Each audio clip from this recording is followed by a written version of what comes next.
I'm Beth Flippo, CEO of Drone Express and your host of the So Fly podcast. I'm excited to have you join us as we explore the lifestyle of tomorrow. At Drone Express, we're leading the charge into the next era of shopping, saving you time so you can truly savor life's moments.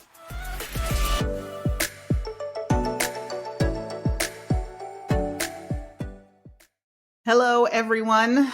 I am Beth Flippo, the CEO of Drone Express, and I'm excited to have you back on our next episode of our podcast.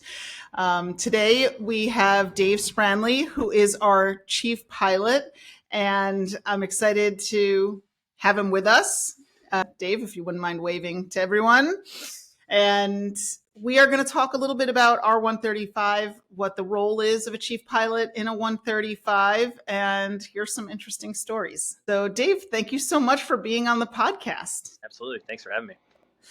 So, if you wouldn't mind, can you give our listeners a little brief background on, what you've been up to? Yeah, you bet. Again, Dave Sproehnle, chief pilot of the company, and my aviation background started when I was in college. Never flown before, wanted to all my life. Joined the Air Force ROTC and then spent 22 years in the Air Force flying 5 different aircraft. Was fortunate enough to spend about 5 years of that in the drone or remote pilot world with the Air Force program. So that was pretty neat. And then went and did some flying for a major airline. And now here I am with Drone Express.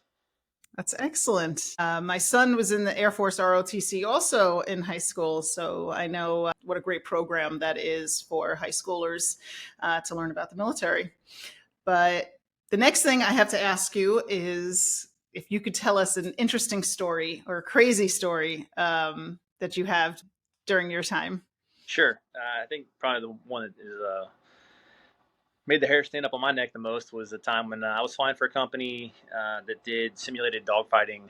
So you took customers up and gave them the experience of what it was like to be in a dogfight with aircraft.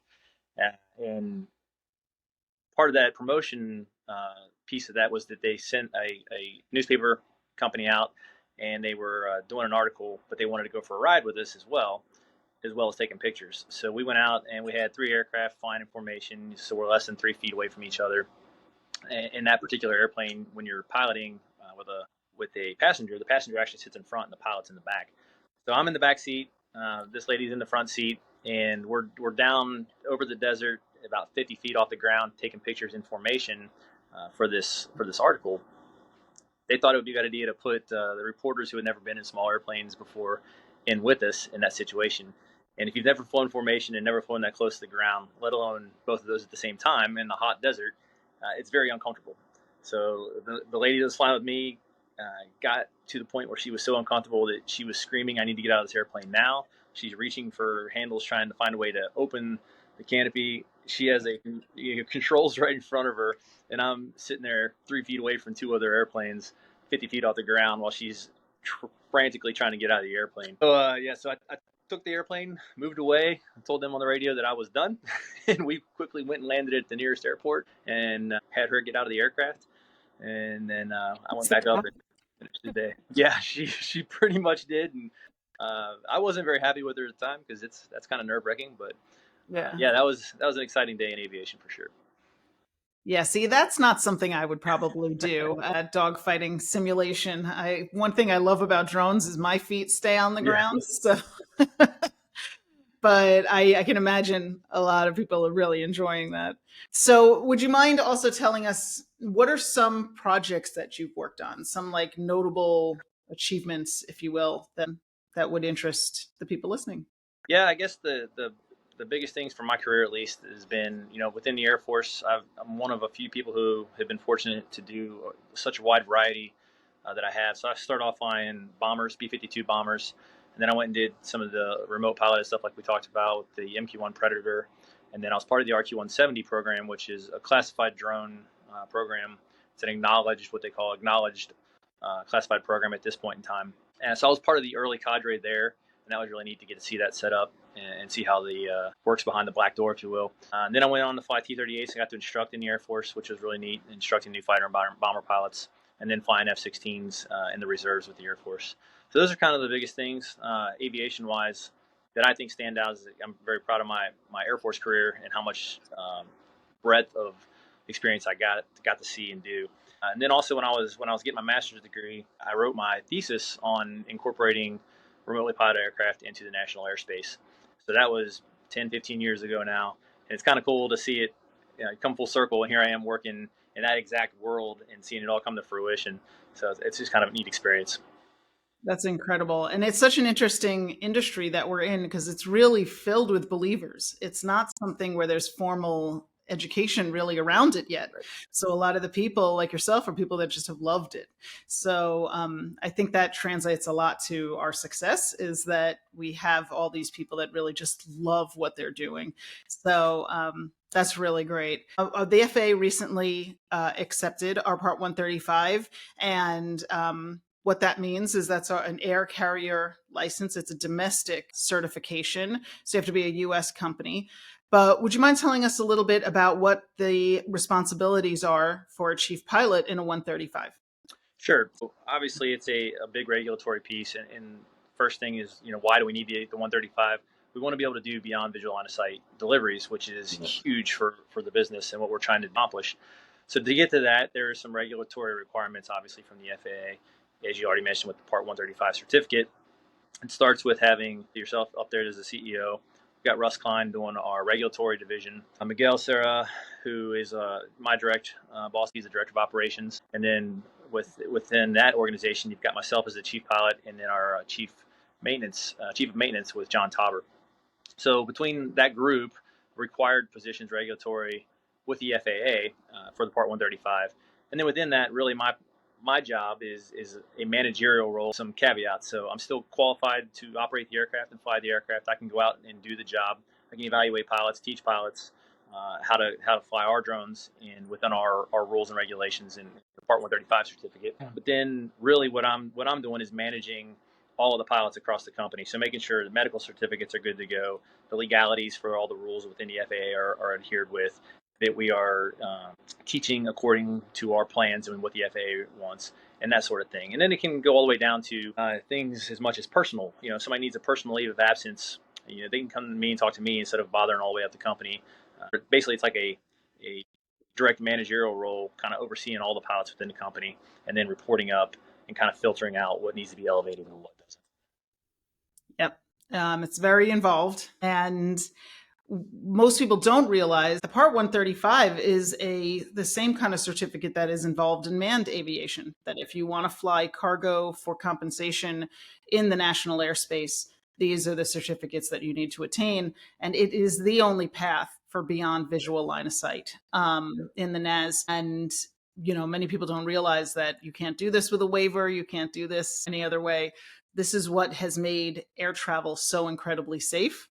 It's making sure all of our manuals and our operations and our maintenance is all in line with what the FAA considers safe. It's very exciting to be one of the first companies to have a 135 for unmanned operations at this point. One of the things that is a big part is the training of pilots. Even though the aircraft are completely autonomous, we still have to train our pilots. And maybe you can just elaborate a little bit on what a training program looks like for an unmanned Part 135. Sure. So first off, you have to be a licensed UAS pilot, which is you can go online, search for Part 107 unmanned pilot within the FAA, and it'll bring up the certification process. It's actually fairly simple considering the rest of the aviation rules and licenses that are out there. But it basically involves some study and taking a test to get that license, and then you can go out and take your hobby drone, fly it around, or even become a pilot for a company like Drone Express. Once you get through that part of it, and then say you want to come work for us, just like any other job, you get hired, and then we bring you into a training program where we'll put you through a couple weeks of academics and hands-on training where you're actually flying. As you already mentioned, it's autonomous, but the pilot's still there to control the airplane, program the airplane, and make sure that it's doing what it's supposed to do.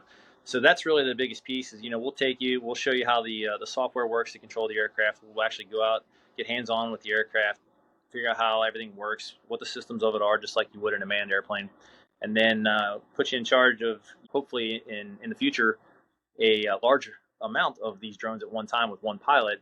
And you're there monitoring mainly for emergencies and situations that go wrong, but really coordinating the effort between everyone on the ground, making that reality happen with the aircraft in the air. So all in-house training for us right now, and we're going to make sure that you're the top of the line pilot for the drone world, because we, as Drone Express, obviously want to maintain reputation as being the leader in drone delivery. Absolutely.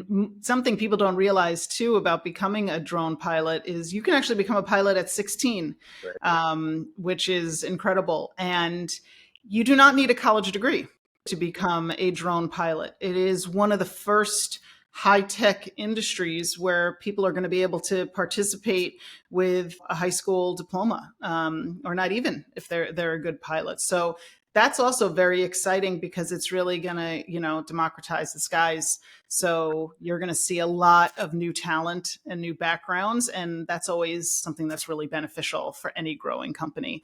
So we're excited about that. If you wouldn't mind just telling us maybe some personal experiences or insights that you've gained from manned that translates to the unmanned world, or things that you've learned that you think are beneficial for this new industry. Sure. So I'd say first and foremost, I was told at a young age, and still believe it, that if you find a career that you enjoy doing, then you'll never work a day in your life, right? So that's the biggest thing, is find something that you're passionate about. Hopefully, drone flying is it, and come join us. But then one, or I guess two, really, never settle for where you are. Always try to get better. Try to learn something new, become a better pilot, or whatever it is that your craft is, and then realize that to this day, after 20 something years of flying airplanes, I've yet to fly the perfect flight or sortie, and I don't Yeah. think I've ever met anyone who has. So, learning from your mistakes, try not to make the same mistake twice, and then realizing that, especially in our world, there's so much going on that you're probably going to miss something. And the key is to not dwell on that, you know, compartmentalize, move forward, and then hopefully don't make that same mistake again. And, Right. and obviously pass those lessons on to people behind you.